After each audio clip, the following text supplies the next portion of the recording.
O Evangelho, como me foi revelado por Maria Valtorta, capítulo 486, no templo para a festa dos tabernáculos. Discurso sobre a natureza do reino. Valtorta descreve a visão do dia 3 de setembro de 1946. Jesus entra no templo. Ele está com os seus apóstolos e com numerosos discípulos, que eu conheço, pelo menos de vista. Jesus vem atrás dos outros, mas já unidos ao grupo, como se quisessem mostrar que querem ser considerados seguidores do Mestre. Estão uns rostos novos, todos desconhecidos, menos aquele perspicaz grego que veio de Antioquia. Ele fala com outros, talvez gentios como ele, enquanto Jesus e os seus vão adiante para penetrarem no pátio dos israelitas. Eles e estes que com ele estão falando param no pátio dos pagãos. Naturalmente, a entrada de Jesus no templo nesta festa dos tabernáculos, a última festa de sua vida, superlotado de fiéis, não pode passar sem ser despercebida. Um sussurro diferente se levanta, como de uma colmeia de abelhas excitadas, e cobre as vozes dos doutores, que estão dando suas lições por baixo do pátio dos pagãos. As lições, afinal, são suspensas sem dificuldade, e os alunos dos escribas correm para todos os lados, levando a notícia da chegada de Jesus. De tal modo que, quando ele entra na segunda divisão, onde fica o átrio dos israelitas, já diversos fariseus, escribas e sacerdotes estão escalonados para observá-lo. Mas não lhe dizem nada. Enquanto ele reza, nem se aproximam dele, somente o estão vigiando. Jesus volta ao pórtico dos pagãos e eles vão atrás dele. O caudal dos mal-intencionados vai crescendo, como cresce também o dos curiosos e dos bem-intencionados.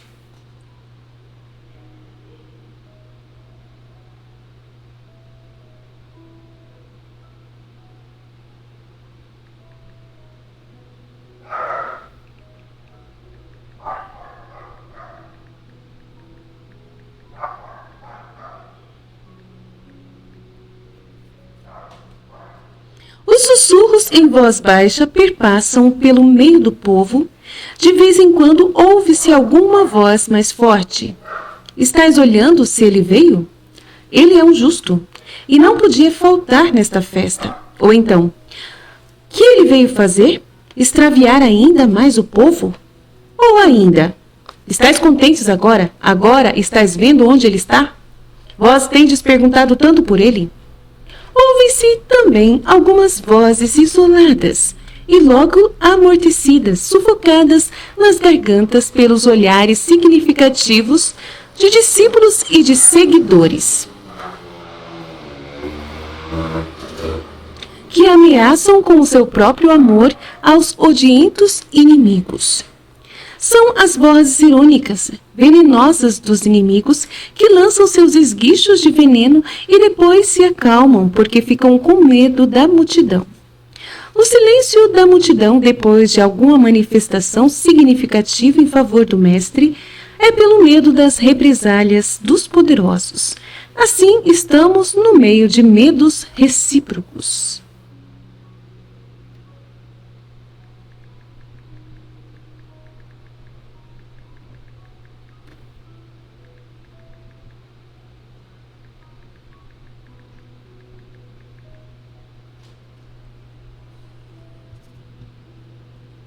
O único que não está com medo é Jesus. Ele vai caminhando devagar com majestade para o lugar aonde quer ir. Um um pouco absorto e, no entanto, também pronto para sair de suas meditações para ir acariciar um menino que uma mãe lhe apresenta, ou sorrir para um velho que o saúda abençoando.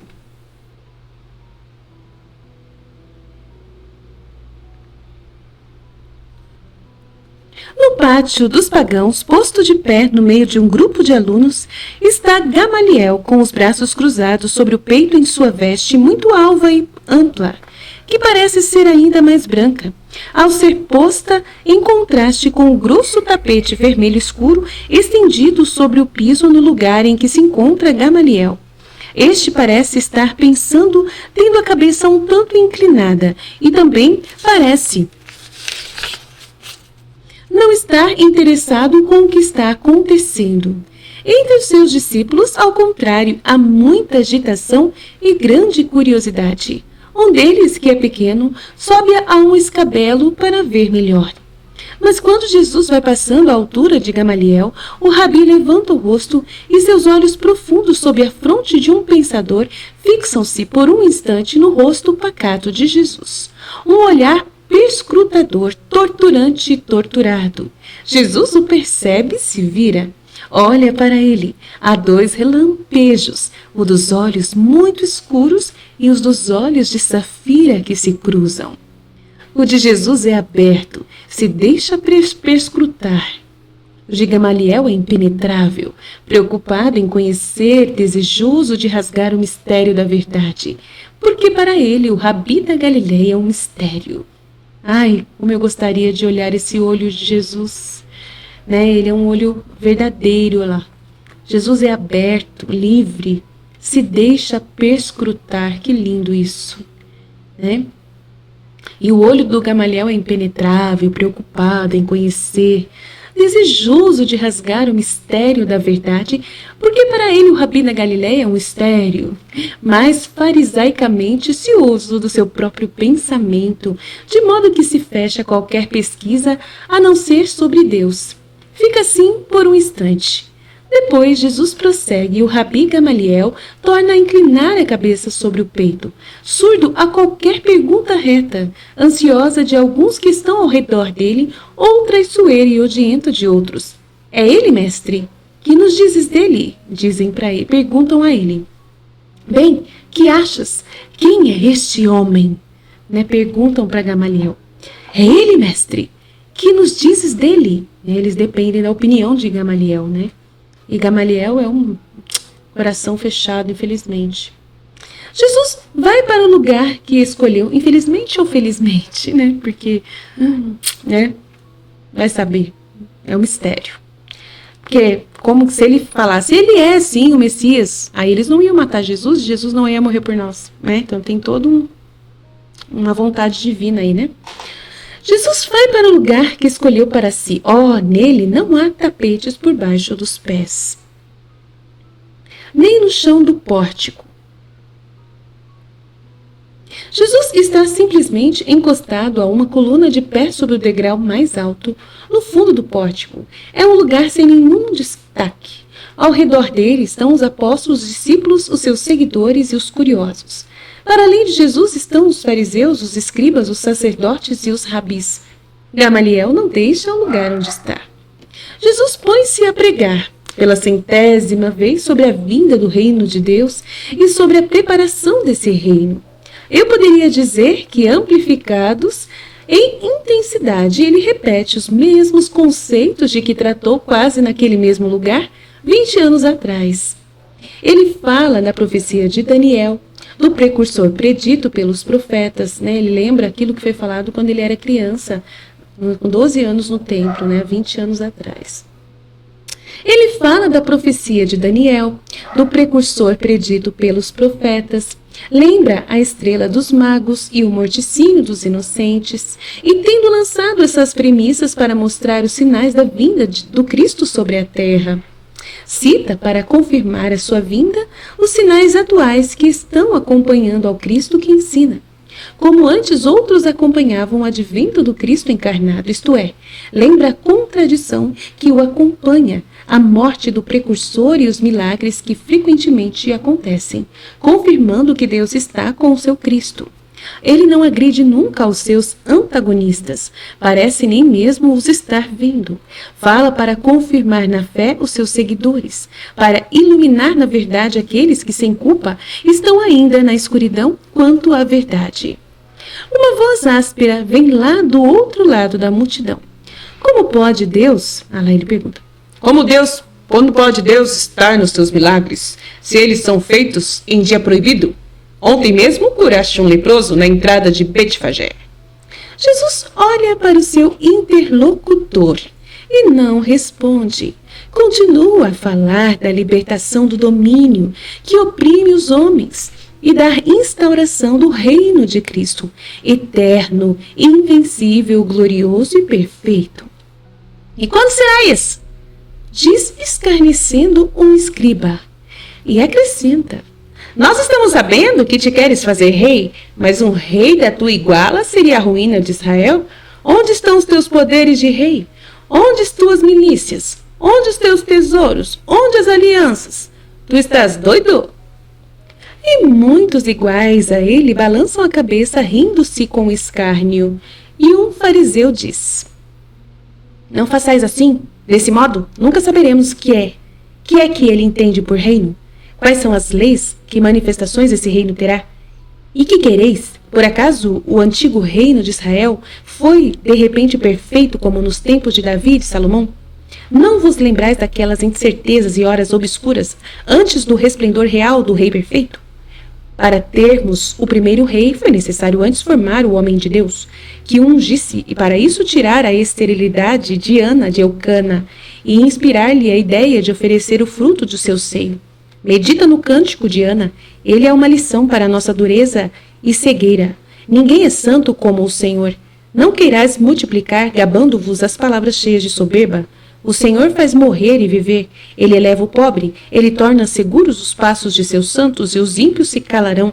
Porque o homem não é por sua força que é forte, mas pela que lhe vem de Deus. Lembrai-vos bem, o Senhor julgará os confins da terra e dará o império ao seu rei, e exaltará o poder do seu Cristo. O Cristo das profecias, acaso não devia vir de Davi? E então, todas as promessas, desde o nascimento de Samuel em diante, não são promessas do reino de Cristo? Tu, mestre, por acaso não és de Davi, nascido em Belém? Pergunta diretamente a Jesus para terminar. Tu disseste, responde Jesus em poucas palavras. Então, dá uma satisfação às nossas mentes. Tu estás vendo que ficar calado não é boa coisa, porque faz crescerem as nuvens das dúvidas nos corações. Não da dúvida, mas da soberba, o que é ainda mais grave. Como? Duvidar de ti é menos grave do que ser soberbos. Sim, porque a soberba é a luxúria da mente. É o maior dos pecados, sendo o mesmo pecado de Lúcifer. Deus tantas coisas perdoa, e a sua luz resplende cheia de amor para iluminar as ignorâncias e afugentar as dúvidas. Mas não perdoa a soberba, que zomba dele dizendo-se maior do que ele. Quem entre nós que Deus diz que Deus é menor do que nós? Nós não blasfemamos, gritam muitos.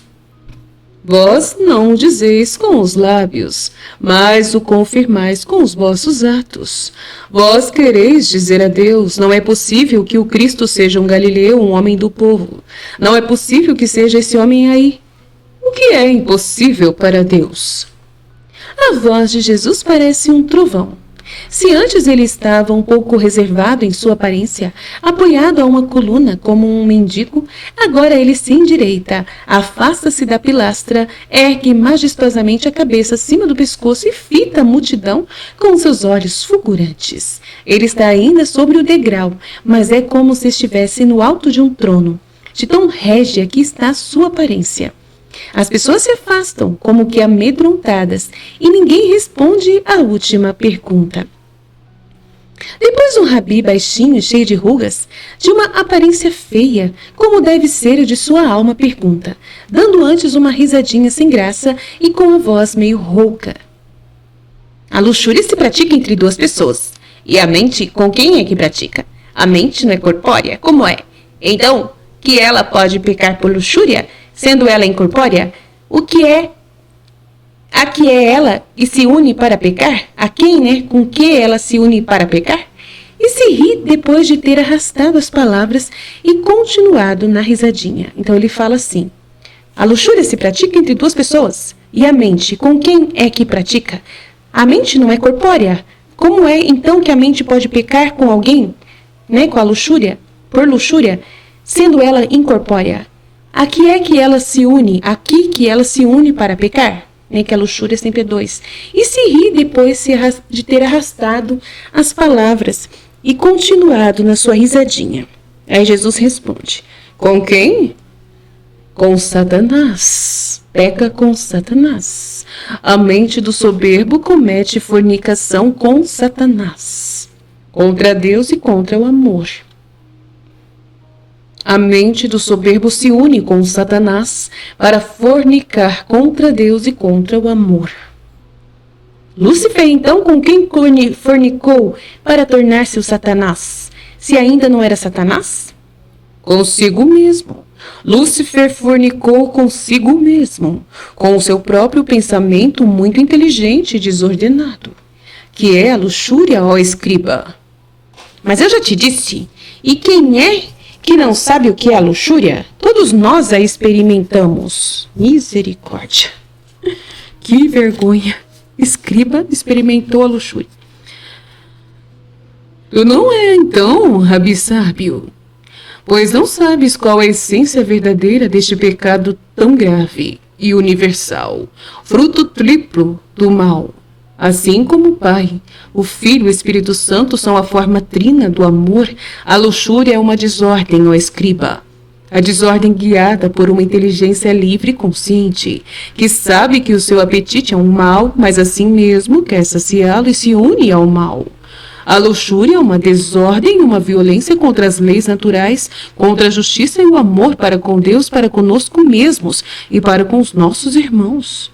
Qualquer luxúria, tanto a luxúria sexual carnal, como a que ambiciona também riquezas e poderes da terra ou intelectual, conhecimentos, como também a daqueles que querem impedir ao Cristo de cumprir sua missão, porque eles vão atrás da excessiva ambição que treme de medo por saber que eu vou castigá-la.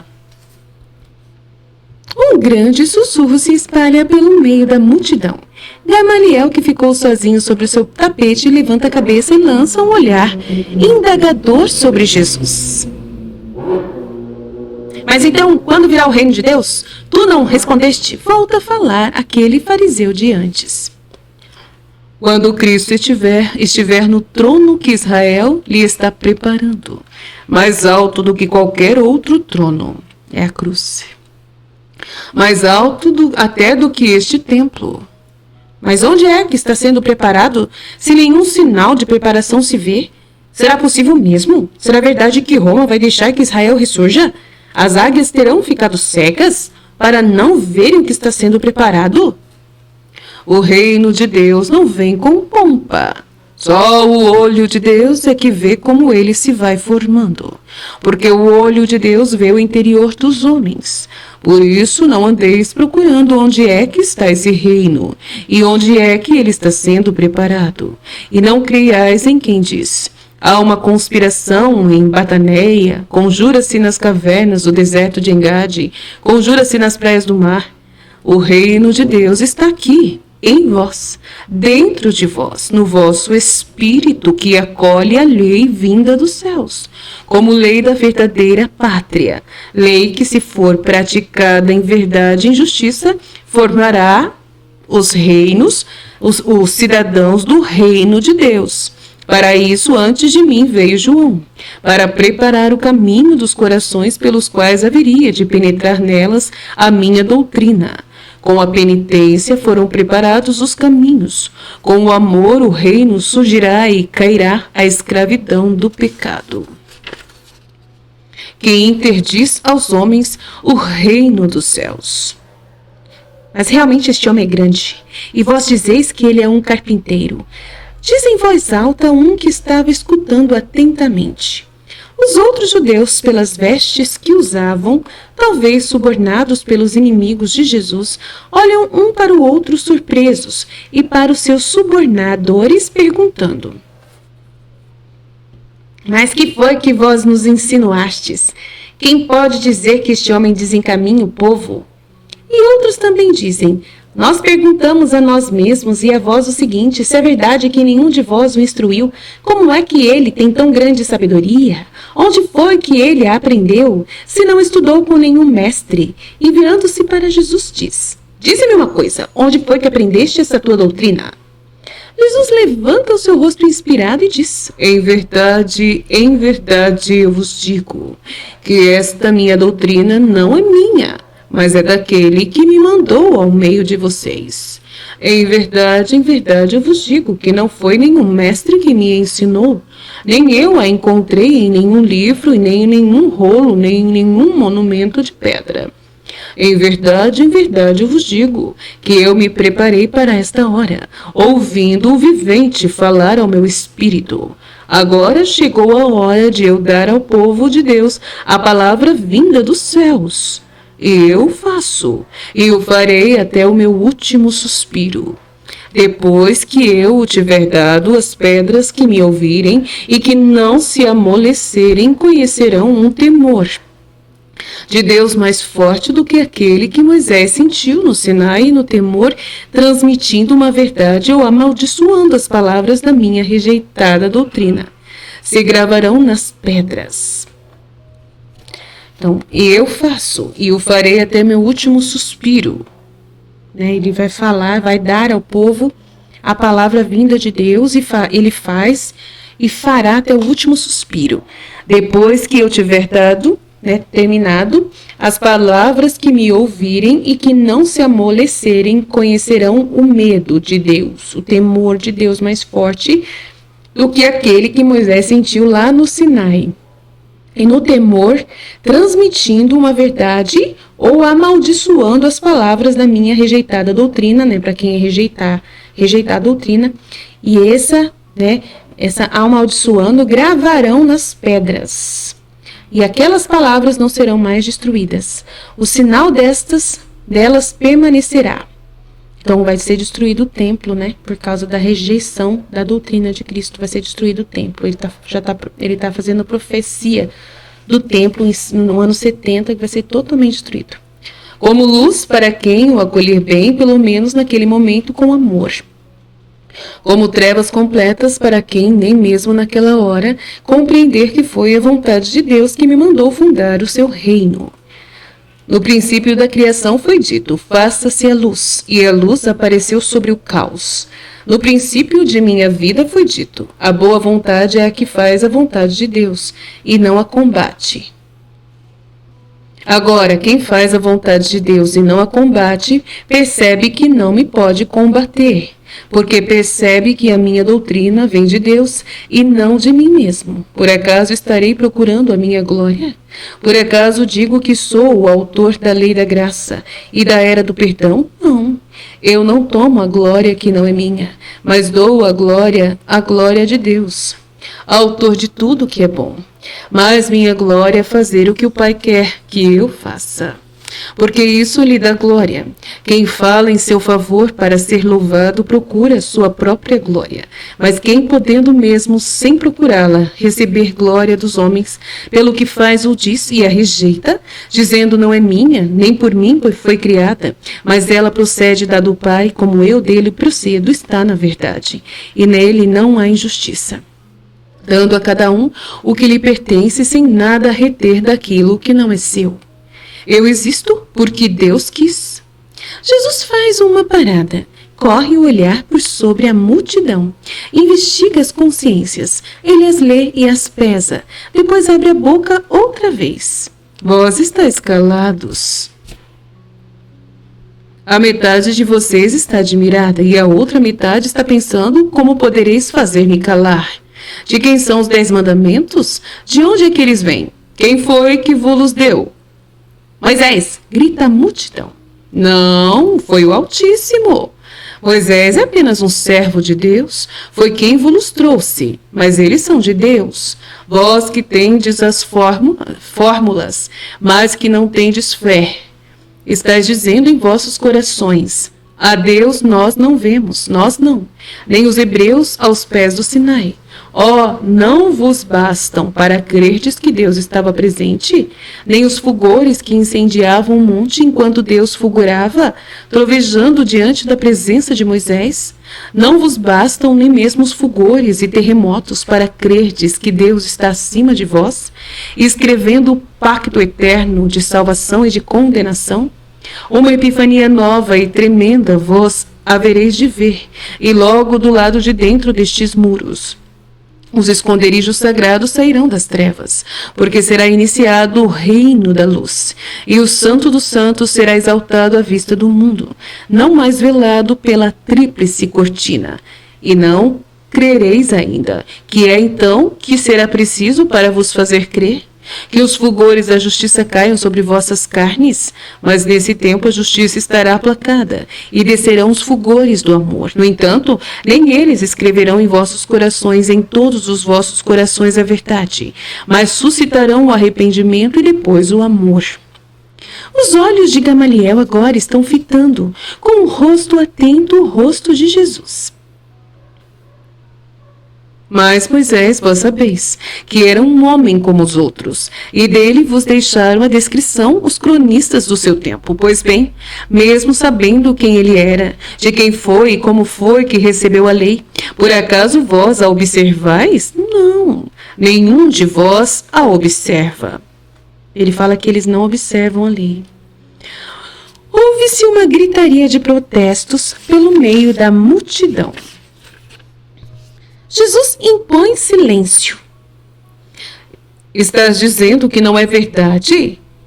E que vós a observais? Então por que procurais matar-me? Não o proíbe o 5º mandamento não matar? Vós não admitis que eu seja o Cristo, mas não podeis negar que eu seja o homem. Então por que procurais matar-me? Mas tu estás louco? És um endemoniado. É um demônio que está falando em ti e que te faz delirar, dizer mentiras. Nenhum de nós pensa em matar-te. Quem é que quer matar-te? Gritam justamente aqueles que querem fazer isso. Quem? Vós? Vós? Quem? Vós? Estais procurando desculpas para me matar. E me acusais de culpas não verdadeiras. Vós me reprovais, me reprovam, vocês me reprovam. E não é a primeira vez porque eu curei um homem no sábado. Pode ir. Agora não, depois. Depois. Perdi. Vós me reprovais, me reprovam, e não é a primeira vez, porque eu curei um homem no sábado. Moisés não diz que é preciso ter piedade até do asno e do boi que caíram, pois aquilo representa um bem para o teu irmão. E eu não deveria ter piedade do corpo doente de um irmão para o qual a saúde reconquistada é um bem material e um meio espiritual para bendizer a Deus e amá-lo por sua bondade? E a circuncisão que Moisés vos deu, por a terdes tido desde os patriarcas, não a fazeis vós também nos sábados?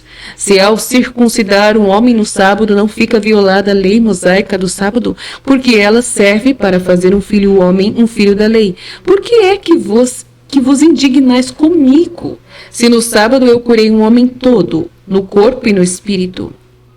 Então ele está falando aqui, né, que é um absurdo. Se vocês fazem a circuncisão, né, que Moisés vos deu, né, para poder fazer um homem ficar firme à lei, né, ser aberto à lei de Deus, né, filho de Deus, considerado protegido por Deus, selado por Deus. E eu que curei um homem todo, vocês cortaram só um pedacinho dele, mas eu curei o homem todo para ele poder dar glória a Deus e voltar à glória de Deus, voltar, né, a ser de Deus e tal. E aí ele falou assim, que estranho isso, né? Circuncisão, um pedacinho que vocês tiram não é serviço. E eu que faço uma coisa muito melhor que vocês, que curei um homem todo, vocês estão indignados comigo? Se no sábado eu curei o homem todo, no corpo e no espírito? Porque a letra, as fórmulas, as aparências são coisas mortas, cenários pintados, mas não vida verdadeira. enquanto que o espírito das palavras e aparências é que é vida real e fonte da eternidade. Mas vós não compreendeis estas coisas, porque não as quereis compreender. Vamos. E vira as costas para todos, indo em direção da saída do templo, acompanhado e rodeado pelos seus 12 apóstolos e discípulos, que olham para ele com dó e com indignação para com os inimigos. Ele, pálido, sorri para eles, dizendo: Não fiqueis tristes, vós sois meus amigos, e fazeis bem em os serdes, porque o meu tempo já vai chegando ao fim.